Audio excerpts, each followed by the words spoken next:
Hello and welcome to the Commander's Quarters. I'm your host Mitch, glad to have you here. Here at the Commander's Quarters, we're all about Commander on a budget. Today we have an episode of Quest for Quarters. On episodes like these, I take you through underrated budget cards that you should be considering when you're building your decks.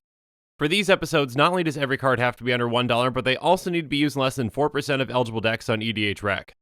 This show and episodes like this one are possible because of viewers like you. So if you're looking for some easy ways to help support the show, make sure you like this episode and share it with friends. And make sure you subscribe to the channel and hit that bell notification icon so you don't miss any new episodes. You can also go check out our playmats and other merchandise at thecommandersquarters.com. Thank you to everyone who's already purchased our merchandise, it really does help support the channel. Another easy way to support this channel is by using our TCG Player affiliate links. So make sure that you're looking for those links in the description whenever you're buying a deck or just individual cards. And the final way that you can support this show is by supporting us directly by becoming a patron. There are many benefits to being a patron, and I truly couldn't do this without all of their support.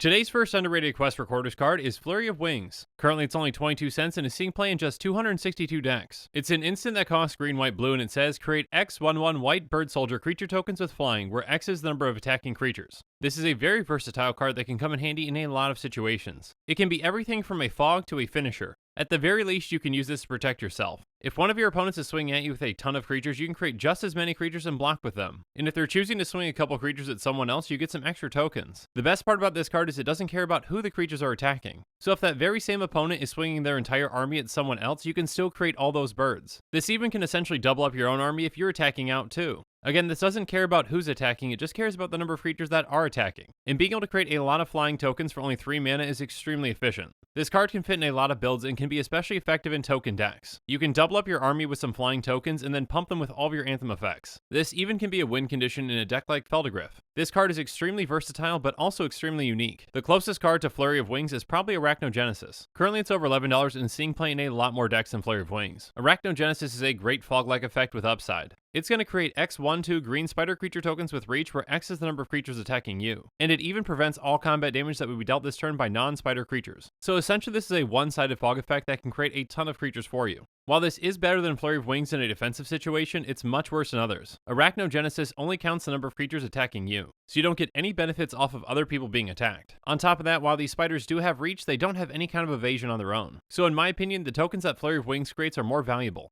Now, while both of these cards have the exact same converted mana cost, Flurry of Wings does have a much more restrictive casting cost. But since it's in green, you usually don't have to worry about ramping and fixing your mana. Now, Arachnogenesis is a fantastic card. I think it would see a lot more play if it was more affordable. But Flurry of Wings is much more versatile and is an extremely budget card. There's absolutely no way that it should be seeing play in as few decks as it is. Being able to create a ton of tokens at instant speed is a very powerful effect. Another card that illustrates this is Secure the Waste. It costs X and a white and it says put X/1/1 white warrior creature tokens onto the battlefield. Now this is a more dependable way to create tokens, but it's also more expensive. At the same mana cost as Flurry of Wings, it only creates 2 tokens, which is definitely not worth it. But if you have a lot of mana to dump into it, it can be a huge effect. Regardless, you really can't depend on using this as a fog. On top of that, the tokens that it creates don't have any kind of evasion. Since Flurry of Wings tokens have flying, they are much more valuable. Secure the Waste is not a bad card by any means, but the potential that you have with Flurry of Wings can just be much greater in my opinion. This card is not getting anywhere near the amount of respect that it deserves, and at just 22 cents, it's an absolute steal. Our next underrated Quest for Quarters card is Mere Mockery. Currently it's only 29 cents and is seeing play in just 559 decks. It's an aura that costs 1 and a blue. It says enchant creature, whenever enchanted creature attacks you may put a token onto the battlefield that's a copy of that creature, exile that token at end of combat. This is another very versatile and cheap card that's extremely underrated. You can use it in a very defensive way or a very offensive way depending on the situation that you're in. If one of your opponents plays an incredible creature that you're really afraid of, just attach this to it. If they try to attack you with it, you can get a copy of it and block with it. Or if one of their creatures has a great enter the battlefield effect, you can effectively steal that too. By putting it onto that creature, every single time they attack with it, you get that effect. But where this card really shines and the way that you can really abuse it is by putting on your own creature. If you've got a creature with an enter the battlefield trigger or a leave the battlefield trigger, this is going to come in huge. Keep in mind that this does exile the token at end of combat, so that LTB has to be a true leave the battlefield trigger and not just when it dies. That is, of course, unless you have another way for that token to die, like in my Kaiga deck. This works especially well with commanders that have LTB or ETB effects. If you build around your commander's effect, you're getting a repeatable way to get that trigger for just 2 mana. Now, keep in mind that with this, you do have to attack. But there are plenty of ways that you can build into your deck to make sure that your commander lives. Essentially, this can be a budget version of a card like Splinter Twin. Now, these can definitely be used in different ways, but in some ways, they're very similar. Being able to create a copy of a creature each turn is a very powerful effect. Now, Splinter Twin does have a much more abusable effect than Mere Mockery. It is a tap effect instead of an attack trigger. And in Commander, there are plenty of ways to untap that creature that it's attached to. On top of that, it gives that creature haste so you can actually attack with it. But Mere Mockery does cost 2 less, so it does have the edge there. Regardless, if you're looking to abuse some ETB effects, both of these can be great choices. Another card that looks to abuse some ETB effects is Kiki Mirror Breaker. It has tap, create a token that's a copy of target non-legendary creature you control. That creature has haste, sacrifice at the beginning of the next end step. So again, since this is a tap effect, this is very abusable. And much like Splinter Twin, it can go infinite with some cards. On top of that, that token sacrificed instead of it being exiled, so you're going to get any death trigger effects too. Now the limitation on Kiki is a pretty significant one though. It can't actually copy any legendary creatures. This means that it can't abuse any ETBs or LTBs of any of your legendary creatures. On top of that, it has to be a creature that you control. Mere Mockery is definitely nowhere near as abusable, but it is much more flexible. One final card that we can look to compare to is Conjurer's Closet. Currently it's over $4 and is seeing play in 4% of all decks. The demand for a card like this just illustrates that people are looking for these types of effects. And like Mere Mockery, its effect happens once each turn cycle. Since Mere Mockery is an aura, it's much easier for your opponents to deal with though. If they get rid of the creature attached to it, they get rid of it. Conjurer's Closet can stick around no matter what creatures are dying. Just because of this though, that doesn't mean that Mere Mockery is a bad card. It can be very effective in the right deck, and I think it deserves a lot more respect than it's getting.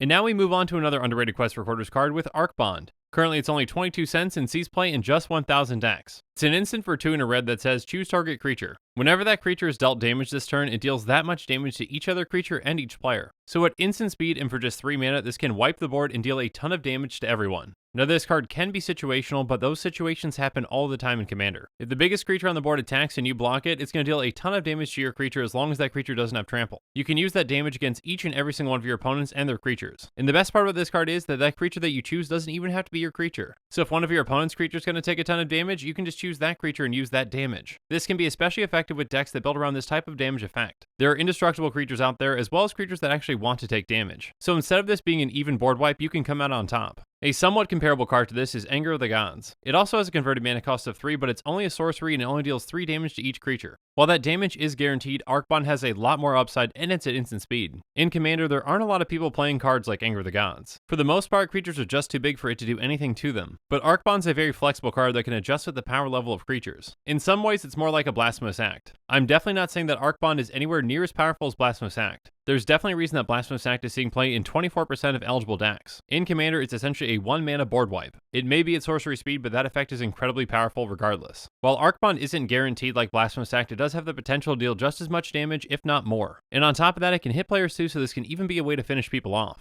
Now, of course, you do have to be careful with that because it's going to hit you too. But there are definitely ways that you can work around that or mitigate it as well. Its percentage shouldn't be 24, but it should be higher than 1. One final card that we can compare this to is Chain Reaction. Like Arkbond, this is a budget-friendly board wipe in red. But unlike Arkbond, it's seeing play in 5% of eligible decks. It deals X damage to each creature where X is the number of creatures on the battlefield. So this is dependent on creatures actually being on the field to be more effective, whereas Arkbond can scale with the power of the creatures. On top of that, Chain Reaction is just a sorcery and it can't deal any damage to players. Now this damage to players can be seen as a good thing or a bad thing depending on the deck. But being an instant instead of a sorcery is definitely a huge advantage. Both of these board wipes though are fantastic for budget. And I think both of these cards should definitely be seeing more play than they are.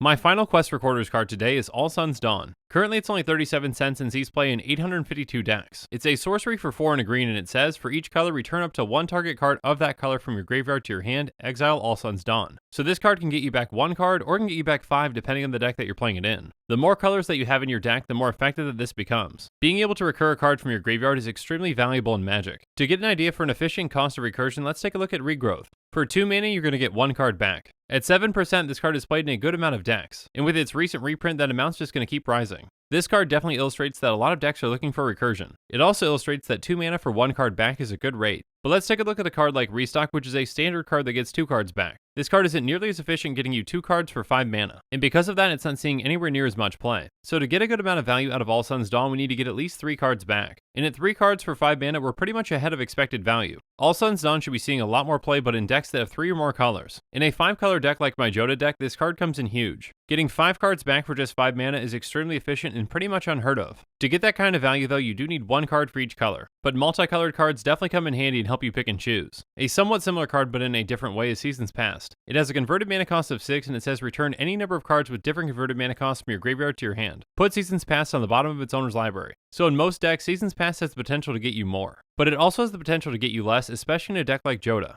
In that deck, once you're set up, you want to get back all your big spells. With Seasons Past, if you've got 2 great spells that each cost 7 mana, you're only getting 1 back. As long as they have a different color though, with All Sun's Dawn, you're getting both back. I'm not saying that All Sun's Dawn is better, and both of these cards definitely need to see more play. Recursion, and especially mass recursion, is a very powerful thing in Magic, and no card illustrates the value of this like Praetor's Council. Praetor's Council costs 8 mana, but it sees play in 6% of eligible decks. Though it does cost 8 mana, its effect is well worth it. You get your entire graveyard back, and on top of that, you have no maximum hand size for the rest of the game. All Sun's Dawn is not nearly as powerful, but what All Sun's Dawn does have going for it is its casting cost. If you pay 5 mana and you get 3 cards back, you're coming out ahead. It may not be as flashy or as powerful as these other two, but it's still very powerful in the right deck. There are plenty of 3, 4, and 5 color decks that are looking for ways to recur cards. All Sun's Dawn may not be for every deck, but there are definitely decks that aren't using it that should be. And at just 37 cents, it should be able to fit into any budget. This undervalued recursion card should be seeing a lot more play.